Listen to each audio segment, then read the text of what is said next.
بسم الله الرحمن الرحیم. قدرمنو په هندوستان کې انتخابات شوي دي او څه که هم دې پرې ته د مودي پاټۍ یعنې بي جے پي هغه شان زیات سیټونه خو نه دي ګټلي څنګه چې په 2014 یا 2019 کې ګټلي وو، خو بیا هم یو اتحادي حکومت جوړولی شي او که چېرې اتحادي حکومت جوړ شي او مودي وزیر اعظم شي نو هغه به د هندوستان په تاریخ کې جواهرلال نهرو پسې دویم سړی وي چې مسلسل په درېیم ځل باندې به وزیر اعظم جوړ شي. قدرمنو د یو چای فروش زوی چې خپل پلار سره به د ګجرات په یو ریلوے سټیشن باندې چای خرڅوله د هندوستان تر د ټولو نه مضبوطې کوڅې پورې څنګه راورسېد. د ویډیو په لومړۍ حصه کې به د مودي د سکسس جرني چې کومه ده د کامیابۍ سفر چې دی په دې باندې تاسو سره معلومات شریکوم او د ویډیو په دویمه حصه کې به بیا د مودي هغه کارونه چې هغې نه هندوستان ته هم تاوان شوی دی او موږ به تنقید کولی شو او د ویډیو په درېیمه حصه کې هغه د مودي خصوصیات سټرایکینګ فیچرز چې د هغې د وجې نه هغه د نورو سیاستدانانو نه بدل دی او ځکه خو د هندوستان نه بلکې د درېیمې دنیا د ټولو نه مقبوله لیډر چې جوړ شوی دی. قدرمنو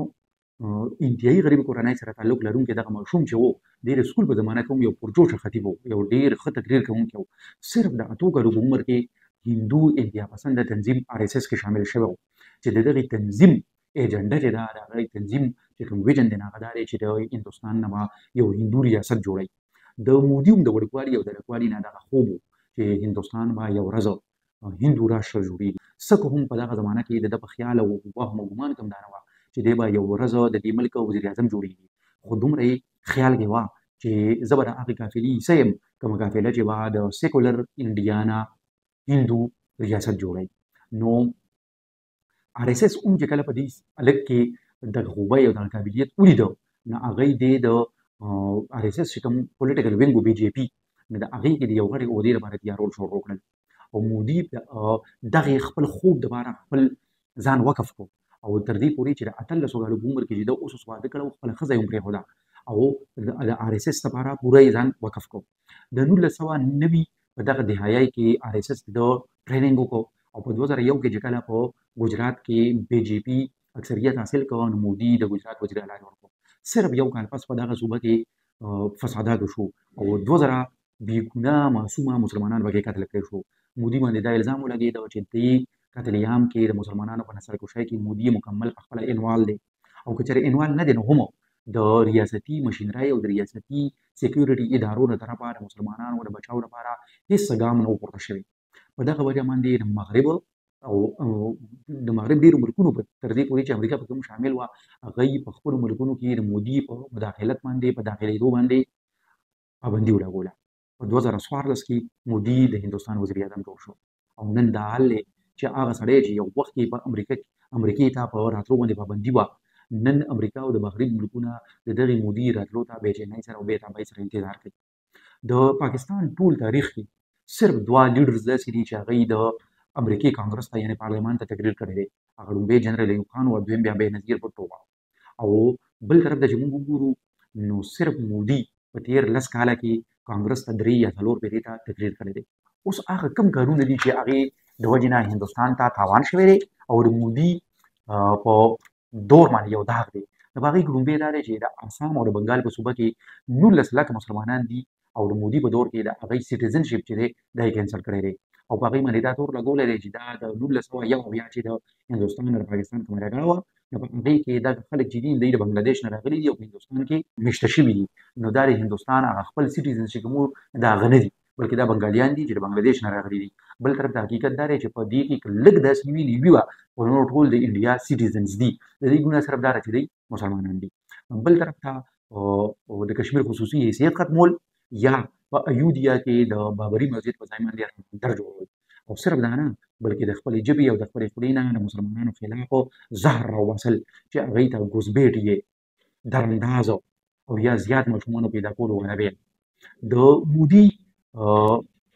چې کومه نظریه ده هغه صرف د اسلام او د مسلمانانو د دښمنۍ پورې نه ده بلکې هغه په خپل دور کې مکمل پاکستان سره داسې سلوک کړی دی چې پاکستان چې په دنیا کې تنها شي. چې په هغې غټ مثال یو دا دی چې په 2014 کې کله په اسلام آباد کې سارک کانفرنس کېدو. سارک هغه تنظیم دی کوم چې د ساوث ایشیا د 2 ملکونو او افغانستان په منځ کې د ښو تعلقاتو لپاره جوړ شوی و. نو چې په 2014 کې کله اسلام آباد کې د کانفرنس د مودي دلته د راتلو نه انکار او د هغې نه پس 8 کاله تیر شو او د سارک کانفرنس نه دی شوی. د صرف او صرف د مودي د همفرمۍ د وجې نه چې پاکستان ته نه راځم سارک یو مړ تنظیم جوړ شوی دی د هغې نه. بل طرف ته چې موږ کرکټ ته وګورو چې دا اوس کوم ایشیا کپ وشو چې هغه په پاکستان کې کېده او چې د هندوستان ټیم دلته کې راتلو ته تیار نه دی او نه راځي، نو د هغې د وجې نه ایشیا کپ چې په پاکستان کې کېده نه څه پاکستان کې او څه میچونه یې سریلانکا کې او انډیا به خپل میچونه په سریلانکا کې کول، تر دې پورې چې په پاکستان یې دې ته مجبوره کړو چې د پاکستان یو میچ په لاهور کې او بل میچ به په کولمبو کې د مودي په دور کې صرف مسلمانان نه بلکې ټول اقلیت چې کوم دی نه هیڅ څه سلوک نه دی شوی او د سیکانو خلاف پکې مکمل کمپینز چلیدلي دي تر دې پورې چې څه سیکانو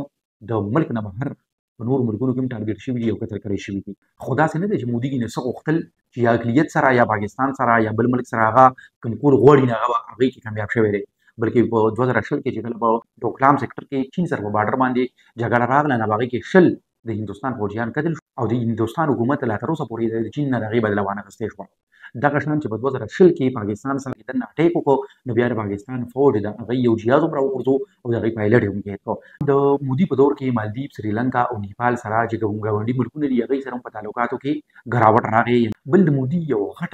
غلط کار دا دی چې هغه په تاریخ باندې حمله کړې ده او هغه د هندوستان تاریخ یو پیرې ته بیا لیکل غواړي. هغه مسلمانان بادشاهان چې هغې په هندوستان باندې ښه حکومت کړی دی تاریخ یې ښه وایي هغې پسې هم بد ردوي او د هغه ښارونه په هندوستان کې چې د هغې نومونه د مسلمانانو بادشاهانو یا د مسلمانانو نور چې مشهوره شخصیاتو د هغې په نومونو باندې دي یا په نومونه هم بل دی.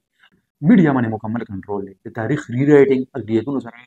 ښه سلوک نه کول او میډیا باندې کنټرول. د دې نه موږ دا اندازه لګولی شو چې د مودي دور د هندوستان د جمهوریت او د هندوستان د سیکولریزم لپاره یو لویه خطره ده او ځکه په دې الیکشن کې د هندوستان چې کوم اوسېدونکي دي هغوی ورته وښول چې موږ ستا دغه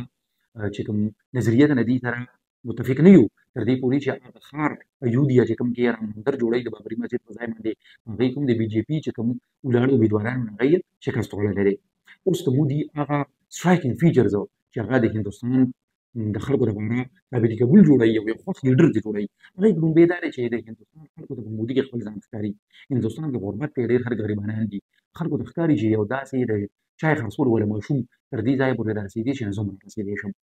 دویمه یوه غټه خبره دا ده چې هغه یو ریفارم دی او هندوستان کې د ټکنالوژي په سیکټر کې او په ټول د اکنامک سیکټر کې داسې ریفارمز وکړل چې هندوستان یو طرف ته د هغې آی ډي ایکسپورټس یې د 2.5 اربو ډالرو نه سیوا کړل، بل طرف ته هندوستان د کانګرس په 10 کاله دور کې د 11 نه تر 11 پورې غټه اکانومي وه په دنیا کې او مودي په خپل 10 کاله دور کې هغه د 11 نه 5 ته ورسوله. مودي یو ویژنري لیډر دی چې د هندوستان لپاره یو ویژن لري. میک ان انډیا د کشمیر ون ډسټرکټ ون پروډکټ دا هغه ویژنز دي او هغه د 2047 پورې د هندوستان نه مکمل یو ترقي یافته ملک جوړول غواړي. بیا چې موږ وایو چې هغه ماشوموالي یو ښه تقریر کوونکی و نو چې دقه د هغه کوم هغه د تقریر هغه خوبي ده هغه پرسنالټي ده نو د هغې د وجې نه د کامیابې خارجه پالیسۍ د وجې نه د هغه نه یو ګلوبل سټیټسمین جوړ شوی دی او هغه ته د درېیمې دنیا یو معموله لیډر نن موږ ویلی شو یو برانډ دی او هغه د کروڑونو خلکو دپاره رول ماډل دی. خو بل طرف ته د هغه هندو انډیا پسنده پالیسۍ چې دي هغه د هندوستان لپاره یو لوی خطر هم ده.